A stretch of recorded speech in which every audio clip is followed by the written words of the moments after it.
اعوذ باللہ من الشیطان الرجیم بسم اللہ الرحمن الرحیم الحمد للہ رب العالمین الرحمن الرحیم اللہم صلی علی محمد وعلی آل محمد رب اشرح لی صدری ویسر لی امری واحلل عقدۃ من لسانی یفقہوا قولی۔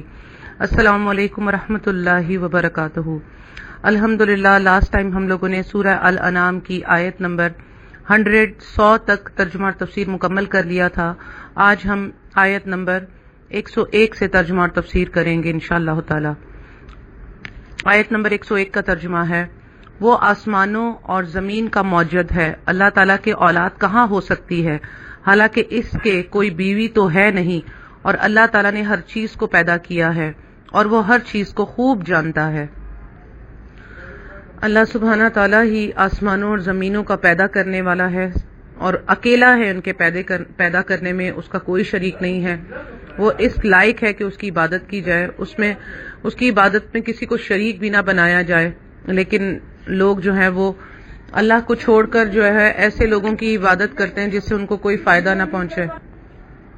اللہ تعالیٰ کی کوئی بیوی نہیں ہے تو اس کی اولاد کہاں سے ہوگی؟ ظاہری سی بات ہے، وہ جو اکیلا ہے اس کا ہم جنس ہی نہیں ہے کوئی، نہ اس کی کوئی جنس ہے، تو پھر اس جیسا کوئی دوسرا اور کیسے ہو سکتا ہے؟ جب وہ ہے ہی ایک، تو نہ اس سے اس کا کوئی،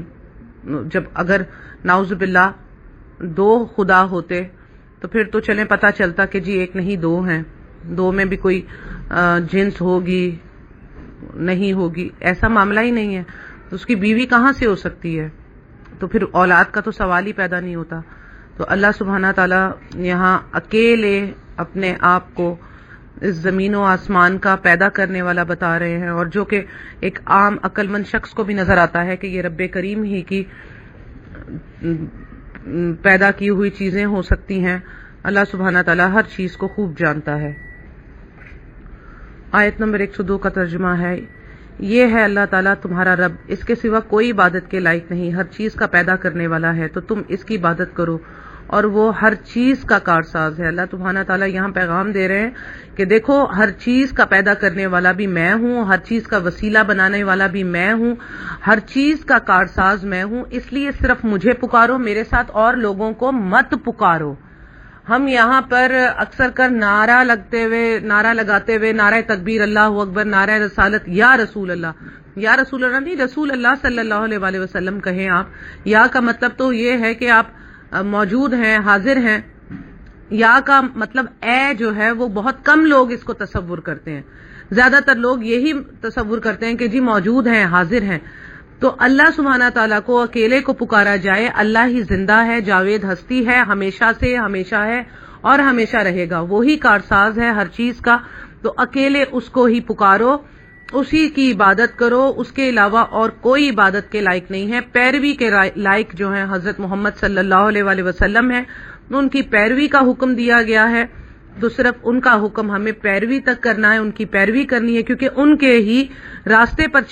چل کر ہم اللہ سبحانہ تعالیٰ تک پہنچیں گے۔ لیکن جب پکارنے کا معاملہ آتا ہے تو اس وقت ہم اللہ کو چھوڑ کر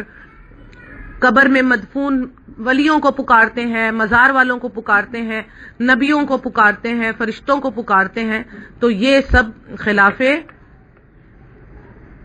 خلاف عادت بھی ہے، فطرت کے بھی خلاف ہے، اور شرک بھی ہے، اور اللہ تعالیٰ کبھی نہیں بخشے گا اس کو جس نے شرک کیا ہوگا۔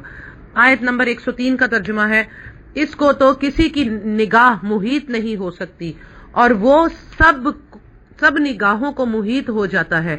اور وہی بڑا باریک بین باخبر ہے۔ اچھا جی، یہ دلیل کے طور پر نوٹ کر لیجئے اس آیت کو، سورہ الانعام کی آیت نمبر 103 کو، جب یہ معراج کے اوپر ڈسکس کرنے کی باری آتی ہے نا کہ نبی صلی اللہ علیہ وسلم نے اللہ کو دیکھا اور اللہ سے ملے، تو یہاں پر قرآن کی اس آیت کو آپ نوٹ کر لیجئے، ٹھیک ہے نا،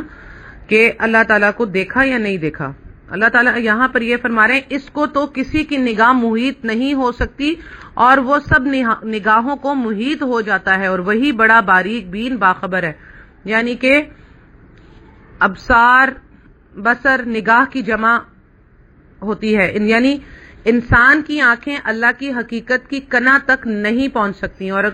اور اگر اس سے مراد رویت بصری ہو تو اس کا تعلق دنیا سے ہوگا، یعنی دنیا کی آنکھ سے کوئی اللہ تعالیٰ کو نہیں دیکھ سکتا۔ تاہم یہ صحیح اور متواتر روایات سے بھی ثابت ہے کہ قیامت والے دن اہل ایمان اللہ تعالیٰ کو دیکھیں گے، لیکن دنیا میں نہیں، قیامت کے دن، اور جنت میں بھی اللہ تعالیٰ کا دیدار انشاءاللہ تعالیٰ ایمان والوں کو ہوگا۔ تو اس آیت سے استدلال کرتے ہوئے یہ کہنا کہ اللہ تعالیٰ کو کوئی بھی نہیں دیکھ سکتا دنیا میں نہ آخرت میں صحیح نہیں ہوگا۔ البتہ دنیا میں ان آنکھوں سے جو دنیاوی آنکھیں ہیں اس سے اللہ تعالیٰ کو دیکھنا ممکن نہیں ہے۔ اسی لیے حضرت عائشہ رضی اللہ تعالیٰ عنہا نے بھی اسی آیت سے استدلال کرتے ہوئے فرمایا تھا کہ جس شخص نے بھی یہ دعویٰ کیا ہے کہ نبی صلی اللہ علیہ وسلم نے شب معراج میں اللہ تعالیٰ کی زیارت کی ہے، اس نے قطعاً جھوٹ بولا ہے۔ اور یہ حدیث کس کی ہے؟ صحیح بخاری کی، صحیح بخاری کی یہ حدیث ہے، اور تفسیر یہ الانام کی تفسیر میں ہے، ٹھیک ہے؟ تو یہ صحیح بخاری کی حدیث ہے جس کو کوئی بھی جھٹلا نہیں سکتا، یا نہیں یہ نہیں کہہ سکتا جی یہ موضوع ہے یا ضعیف ہے اور یہ ہے اور وہ ہے۔ صحیح بخاری کی صحیح حدیث ہے یہ۔ تو اس آیت کی روح سے پیغمبر سمیت کوئی بھی اللہ تعالیٰ کو دیکھنے پر قادر نہیں ہے، البتہ آخرت کی زندگی میں یہ دیدار ممکن ہوگا، جیسے ایک اور مقام پر بھی اللہ سبحانہ تعالیٰ نے قرآن میں فرمایا ہے، سورہ قیامہ میں اللہ تعالیٰ نے فرمایا کہ کئی چہرے اس دن تر و تازہ ہوں گے اور اپنے رب کی طرف دیکھ رہے ہوں گے۔ تو یہ کہنا، یہ جو لوگ کچھ مسلک ہیں جو یہ کہتے ہیں کہ اللہ تعالیٰ نے شب معراج میں نبی صلی اللہ علیہ وسلم نے شب معراج میں اللہ تعالیٰ کو دیکھا اور اللہ تعالیٰ سے بغل گیر ہو گئے، اور طاہر القادری صاحب بھی اور مولانا طارق جمیل صاحب بھی یہ سب کا یہی کہنا ہے، اور وہ بڑے دعوے کرتے ہیں اور بڑا کہ ایک تیر کمان کا فاصلہ رہ گیا اور پھر یہ ہو گیا اور پھر وہ ہو گیا۔ اب سورہ نجم کو آیت نمبر 7 سے لے کے 17 تک پڑھ ڈالیے تو آپ کو خود اس میں اندازہ ہو جائے گا کہ وہ ذکر کس کا ہو رہا ہے، نبی صلی اللہ علیہ وسلم کے ساتھ اللہ کا ہو رہا ہے یا حضرت جبرائیل امین کا ہو رہا ہے۔ تو وہ جو ملاقات تھی اور ایک تیر کمان کا فاصلہ رہ گیا تھا وہ حضرت جبرائیل اور نبی صلی اللہ علیہ وسلم کا تھا۔ تو طاہر القادری ہو یا مولانا طارق جمیل ہو یا اور اس طرح کے کچھ جو علماء ہیں جو اس ٹاپک پہ خاص طور پر گمراہی کے مستحق ہیں اور امت کو بھی گمراہ کرتے ہیں، ان کے لیے یہ آیت ایک فکر ہے، اس آیت کو سمجھنے کی ضرورت ہے انہیں، اور صحیح بخاری کو پڑھنے کی ضرورت ہے جس میں صاف صاف حضرت عائشہ بی بی نے 3 چیزوں سے جو ہے وہ کہا کہ جو بھی یہ 3 چیزیں سمجھتا ہے وہ جھوٹا ہے، جس میں ایک چیز یہ تھی کہ جس نے یہ کہا کہ نبی صلی اللہ علیہ وسلم نے اللہ کو دیکھا تو وہ جھوٹ بولتا ہے، اور جس نے یہ کہا کہ نبی صلی اللہ علیہ وسلم نے کچھ چیزیں امت کو بتا دیں اور کچھ چھپا دیں تو وہ بھی جھوٹ بولتا ہے۔ تو اس طرح سے یہ بات کہنا کہ اللہ تعالیٰ کو کوئی دیکھ سکتا ہے اس دنیا میں تو یہ ناممکن ہے۔ اور اس کی ایک اور دوسری بہت بڑی مثال بھی قرآن میں حضرت موسیٰ علیہ السلام کی ہے کہ حضرت موسیٰ علیہ السلام نے کہا کہ اللہ تعالیٰ میں آپ کو دیکھنا چاہتا ہوں، اور پھر یہ معاملہ ہوا اور اللہ تعالیٰ کو نہیں دیکھ سکتے، حضرت موسیٰ نہیں دیکھ سکے اور پہاڑ ریزہ ریزہ ہو گیا جہاں اللہ نے تجلی ڈالی۔ تو یہ ساری چیزیں اس بات کی طرف اشارہ ہیں اور دعوت ہے کہ جو لوگوں کا یہ عقیدہ ہے، باطل عقیدہ ہے کہ نبی صلی اللہ علیہ وسلم نے اللہ کو دیکھا، اور اس کے علاوہ نبی صلی اللہ علیہ وسلم کیا فقہ حنفی کے بہت سے لوگوں کا تو یہ دعویٰ ہے کہ امام ابو حنیفہ نے 100 مرتبہ اللہ تعالیٰ کا دیدار کیا ہے۔ آپ یہ چھوڑیں یہاں تک لوگوں کا، اور یہ اس کے اوپر میں ایک لیکچر بھی دے چکی ہوں۔ تو یہ ایسی معاملے ہیں، تو کیا کہا جا سکتا ہے جب اللہ تعالیٰ ہی کسی کو گمراہ کر دے تو اس کے لیے اور کوئی ہدایت کا راستہ نہیں۔ اللہ سبحانہ تعالیٰ ہمیں اپنی ہدایت میں قائم رکھے، آمین۔ آیت نمبر 104 کا ترجمہ ہے، اب بلا شبہ تمہارے پاس تمہارے رب کی جانب سے حق بینی کے ذرائع پہنچ چکے ہیں، سو جو شخص دیکھ لے گا وہ اپنا فائدہ کرے گا، اور جو شخص اندھا رہے گا وہ اپنا نقصان کرے گا، اور میں تمہارا نگران نہیں ہوں۔ یہاں اللہ سبحانہ تعالیٰ کہہ رہے ہیں کہ اب بلا شبہ تمہارے پاس رب کی جانب سے حق بینے کے ذرائع پہنچ چکے ہیں، یعنی کہ اشارہ نبی صلی اللہ علیہ وسلم کی طرف ہے کہ وہ مبلغ ہیں، داعی ہیں، بشیر و نذیر ہیں، اور ان کا کام ہے راہ دکھلانا۔ تو ان کی طرف جو ہے متوجہ ہو جاؤ. اگر ابھی بھی تم ان کی طرف سے اندھے بن کر رہنا چاہتے ہو تو تم اپنا نقصان خود ہی کرو گے. اور نبی صلی اللہ علیہ وسلم کو یہ بھی اس آیت میں بتا دیا کہ آپ بتا دیں کہ میں تمہارا نگران نہیں ہوں، یعنی کہ نبی صلی اللہ علیہ وآلہ وسلم کسی کے بھی نگران نہیں ہے. البتہ نبی صلی اللہ علیہ وسلم کا کام ہے راہ دکھلا دینا اور راہ پر چلا دینا. یہ اللہ کے اختیار میں ہے، نہ کہ نبی صلی اللہ علیہ وسلم کے اختیار میں ہے. آیت نمبر 105 کا ترجمہ ہے، اور ہم اس طور پر دلائل کو مختلف پہلوؤں سے بیان کرتے ہیں تاکہ یوں کہیں کہ آپ نے کسی سے پڑھ لیا ہے اور تاکہ ہم اس کو دانش مندوں کے لیے خوب ظاہر کر دیں. اللہ سبحانہ تعالیٰ یہاں فرما رہے ہیں کہ ہم توحید اور اس کے دلائل کو اس طرح کھول کھول کر اور مختلف انداز سے بیان کر دیتے ہیں تاکہ مشرکین یہ کہنے لگتے ہیں کہ محمد صلی اللہ علیہ وآلہ وسلم کہیں سے پڑھ کر اور سیکھ کر آیا ہے. جس طرح دوسرے مقام پر بھی نبی صلی اللہ علیہ وسلم کے بارے میں جو ہے کافروں کا یہ کہنا تھا سورہ فرقان میں کہ کافروں نے یہ کہا کہ یہ قرآن تو اس کا اپنا گھڑا ہوا ہے، جس پر دوسروں نے بھی اس کی مدد کی ہے. یعنی کہ نعوذ باللہ نبی صلی اللہ علیہ وسلم کی مدد اور لوگوں نے بھی کی ہے اس قرآن کو گھڑنے میں. تو یہ لوگ ایسا دعویٰ کر کے ظلم اور جھوٹ پر اتر آئے ہیں. انہوں نے کہا کہ یہ پہلے لوگوں کی کہانی ہے، یعنی قرآن نعوذ باللہ پہلے جیسے لوگوں کی کہانی ہے جس کو محمد صلی اللہ علیہ وسلم نے خود لکھ لیا ہے. تو اللہ کہہ رہے ہیں بات یہ نہیں ہے جس طرح یہ سمجھتے یا دعویٰ کرتے ہیں، بلکہ مقصد اس تفصیل سے سمجھدار لوگوں کے لیے جو ہے وہ تشریح بیان کرنا ہے تاکہ ان پر حجت پوری ہو جائے. ٹھیک ہے نا، اللہ تعالیٰ نے اس آیت میں کہا نا، اور ہم اس کو دانش مندوں کے لیے خوب ظاہر کر دیں، یعنی کہ جو سمجھدار لوگ ہیں ان کے لیے ظاہر کر دیں تاکہ ان پر حجت پوری ہو جائے. وہ یہ نہ کہیں کہ جی ہمیں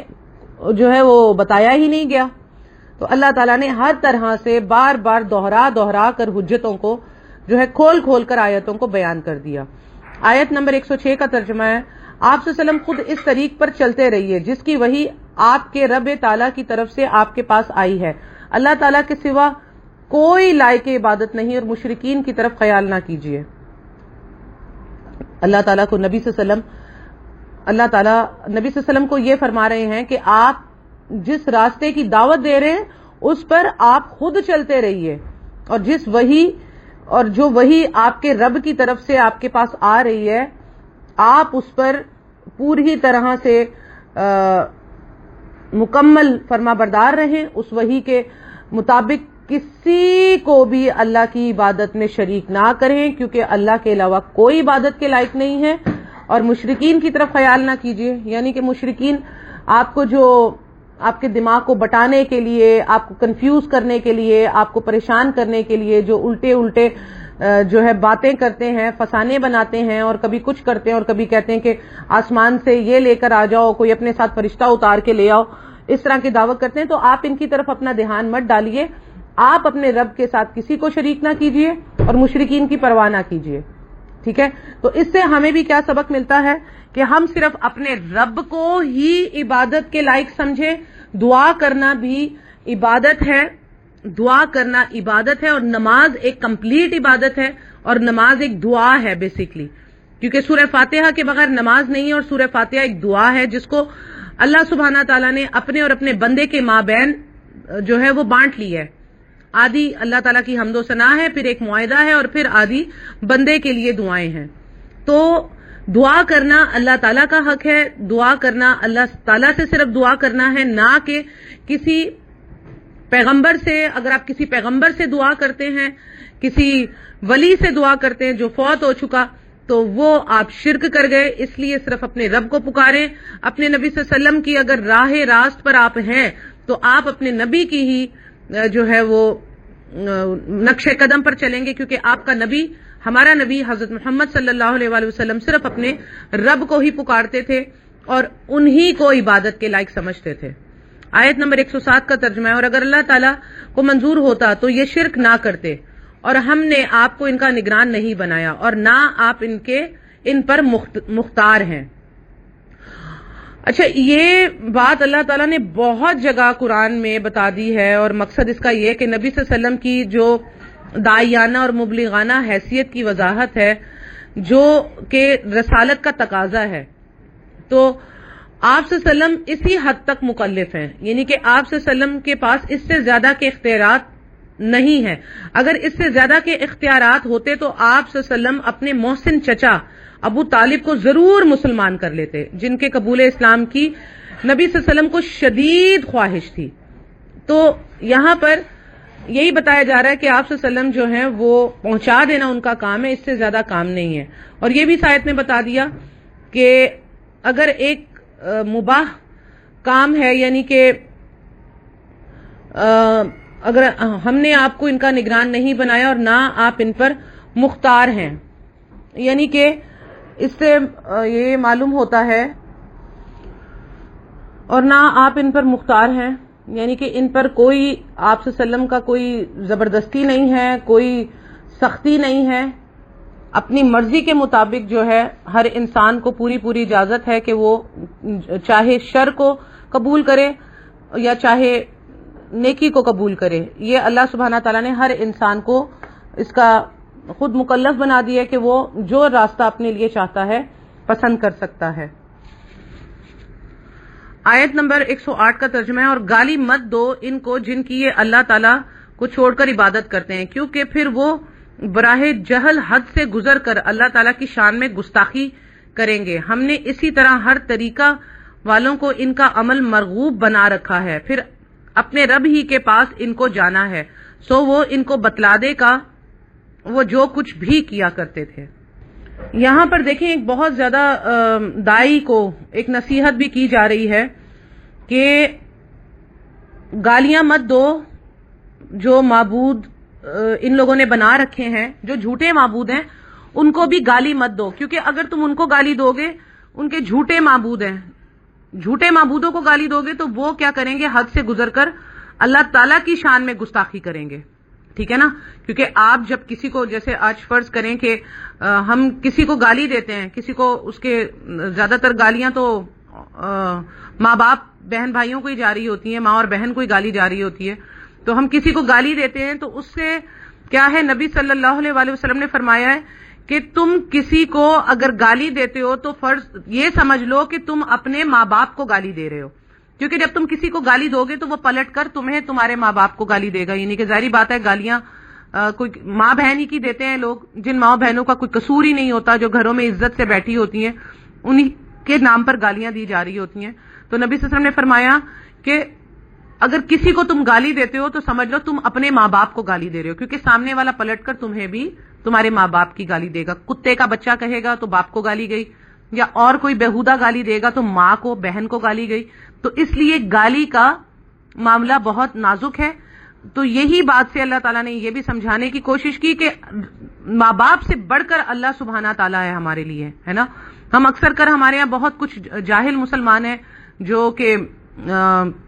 ہندوؤں کے بھگوانوں کو گالیاں دینا شروع کر دیتے ہیں. تو بیسیکلی بھگوان لفظ تو ان کا بنایا ہوا ہے، باطل ہے، جھوٹ ہے، لیکن اللہ تعالیٰ نے پیغمبر تو بھیجے ہوں گے، تو ہم ان کے پیغمبروں کو گالیاں دیں گے اگر اللہ کو نہیں دیں گے. تو وہ اگر اس کو اللہ مانتے ہیں تو آپ اس کے جھوٹے معبود کو گالی دیں گے تو وہ آپ کو سچے معبود اللہ کو گالی دے گا، نعوذ باللہ. کیونکہ اللہ تو سب کا ایک ہی ہے، نام الگ الگ ہیں، اس کو پکارنے کے جو ہیں وہ وسیلے لوگوں نے الگ الگ بنا رکھے ہیں. رب ایک ہی ہے، اس لیے ہمیں سختی سے یہ بات بتائی گئی ہے کہ جھوٹے معبودوں کو بھی گالی مت دو، کیونکہ وہ تمہارے سچے معبود کو گالی دیں گے. آیت نمبر 109 کا ترجمہ ہے، اور ان لوگوں نے قسموں میں بڑا زور لگا کر اللہ تعالیٰ کی قسم کھائی کہ اگر ان کے پاس کوئی نشانی آ جائے تو وہ ضرور ہی اس پر ایمان لے آئیں گے. آپ صلی اللہ علیہ وسلم کہہ دیجئے کہ نشانیاں سب اللہ کے قبضے میں ہیں، اور تم کو اس کی کیا خبر کہ وہ نشانیاں جس وقت آ جائیں گی یہ لوگ تب بھی ایمان نہ لائیں گے. یہاں پر اللہ سبحانہ تعالیٰ بتا رہے ہیں کہ کیا کرتے تھے کہ یہ بڑی قسمیں کھاتے تھے کہ قسم سے، اور اللہ کی قسم کہ اگر کوئی اللہ معجزہ پیش کر دے، کوئی نشانی بھیج دے ان کی خواہش کے مطابق، جیسے اللہ تعالیٰ نے حضرت موسیٰ علیہ السلام کو عصا دیا اور حضرت صالح علیہ السلام کو جو ہے اونٹنی عطا کی، اس طرح کے جیسے وہ دیے، معجزے دیے. تو انہوں نے کہا کہ وہ اگر ہم پر کو ہمیں اسی طرح کا کوئی معجزہ دکھا دیا جائے تو ہم ضرور ایمان لے آئیں گے، قسمیں کھا کھا کر کہتے تھے۔ تو اس پر اللہ تعالیٰ نے نبی صلی اللہ علیہ وسلم کو کہا کہ آپ کہہ دیجئے کہ نشانیاں سب اللہ کے قبضے میں ہیں، یعنی کہ وہ چاہے گا تو نشانی دے گا، نہیں چاہے گا تو کوئی اس سے نشانی نہیں مانگ سکتا، نہ کوئی رسول اور نہ کوئی اور۔ تو کیا خبر کہ وہ نشانیاں آ جائیں پھر بھی تم ایمان نہیں لاؤ گے تو پھر کیا ہوگا؟ پھر تو یہ ہوگا کہ ڈائریکٹ عذاب ہوگا، اور یہی ہوا ہے کہ جب نشانیاں اللہ تعالیٰ نے دکھا دی اور پھر بھی وہ ایمان نہیں لاتے تھے تو ڈائریکٹ اللہ کا عذاب آ جاتا تھا، کیونکہ نبی صلی اللہ علیہ وسلم آخری پیغمبر تھے، اس کے بعد پھر کوئی اور پیغمبر آنے والا نہیں تھا، اس لیے اللہ سبحانہ تعالیٰ نے اس قوم کو عذاب سے دوچار نہیں کیا، ان کو وقت دیا کہ یہ لوگ سمجھ جائے، اور آخر کار اللہ تعالیٰ نے پھر کامیابی سے بھی ہمکنار کیا نبی صلی اللہ علیہ وسلم کو، اور نبی صلی اللہ علیہ وسلم کے اخلاق اور ان کی اسٹریٹجی سے جو ہے انہوں نے پورے عرب پر کامیابی حاصل کی، اللہ کا قانون نافذ کیا، فتح اللہ تعالیٰ نے عطا کی، اور مکہ جب فتح ہو گیا تو اس کے بعد پھر ایک عروج شروع ہوا اسلام کا جو خلفائے راشدین تک چلتا رہا، اور آخری خلیفہ حضرت علی رضی اللہ تعالی عنہ کے بعد سے ڈاؤن فال شروع ہوا، اور پھر اس کے بعد آج تک یہ معاملہ ہے کہ ہم امت جو ہیں وہ اس دین کو غالب کرنے میں ناکام رہے۔ اس کی وجہ یہی ہے کہ ہم فرقوں میں بٹ گئے اور ہم نے قرآن کو پس پش ڈال دیا، جس کی وجہ آج ہماری یہ ہے کہ آج ہمارا بھی یہی حال ہے۔ اللہ سبحانہ تعالی ہم پر رحم فرمائے، آمین۔ آیت نمبر 110 کا ترجمہ ہے، اور ہم بھی ان کے دلوں کو اور ان کی نگاہوں کو پھیر دیں گے جیسا کہ یہ لوگ اس پر پہلی دفعہ ایمان نہیں لائے، اور ہم ان کو ان کی سرکشی میں حیران رہنے دیں گے۔ اچھا، اس آیت میں یہ مطلب ہے کہ جب اللہ سبحانہ تعالیٰ نے فرما دیا کہ جب یہ پہلی مرتبہ ایمان نہیں لائے نا، تو اس کا وبال ان پر اس طرح پڑا کہ آئندہ بھی ان کے ایمان لانے کا امکان ختم ہو گیا ہے، اور ان کی نگاہیں پھر جانے کا یہی یہاں پر مقصد بیان کیا گیا ہے کہ ان کے دلوں اور نگاہوں کو پھیر دیں گے، کہ ان کے دل اور نگاہیں قرآن کو اسی لیے قبول نہیں کرتی کہ ان کے دلوں پر پردہ ڈال دیا ہے اللہ تعالیٰ نے، کیونکہ وہ دل کے معاملات کو اور اس کے رازوں کو جانتا ہے۔ یہ نہیں کہ اللہ تعالیٰ کی کوئی دشمنی ہے، نعوذ باللہ، وہ دل کے رازوں کو جانتا ہے، اور نگاہوں کو بھی پھیر دیا کہ ان کو نبی صلی اللہ علیہ وسلم میں کوئی خیر ہی نظر نہیں آتی، ان کی نگاہیں بھی پھر چکی ہیں۔ تو یہ اللہ کے ہاتھ میں یہ سب قوتیں اور یہ طاقتیں ہیں، اور اللہ تعالیٰ نے ان کو ان کی سرکشی میں حیران رہنے دیں گے، یعنی کہ وہ اپنی سرکشی میں بڑے خوش رہیں گے، بڑے مطمئن ہوں گے کہ ہم نے جو فیصلہ کیا ہے وہ بالکل ٹھیک کیا ہے۔ تو آج بھی بہت سے لوگ جو ہے وہ توحید کے مقابلے میں شرک کو پسند کرتے ہیں، بھلے وہ کلمہ گو ہیں، کلمہ بھی پڑھتے ہیں اور شرک بھی کرتے ہیں۔ تو اللہ سبحانہ تعالیٰ سے دعا ہے کہ اللہ سبحانہ تعالیٰ ہم سب کو شرک، کفر، بدعت، ہر طرح کی برائی سے بچنے کی توفیق عطا فرمائے، اور قرآن اور احادیث کے مطابق عمل کرنے کی توفیق عطا فرمائے، آمین ثم آمین یا رب العالمین۔ الحمدللہ آج ہم نے سورہ الانعام کی آیت نمبر 110 تک ترجمہ اور تفصیل مکمل کر لیا۔ اللہ تعالیٰ اس پر عمل کرنے کی ہمیں توفیق عطا فرمائے، آمین ثم آمین یا رب العالمین۔ وآخر دعوانا ان الحمدللہ رب العالمین۔ السلام علیکم ورحمۃ اللہ۔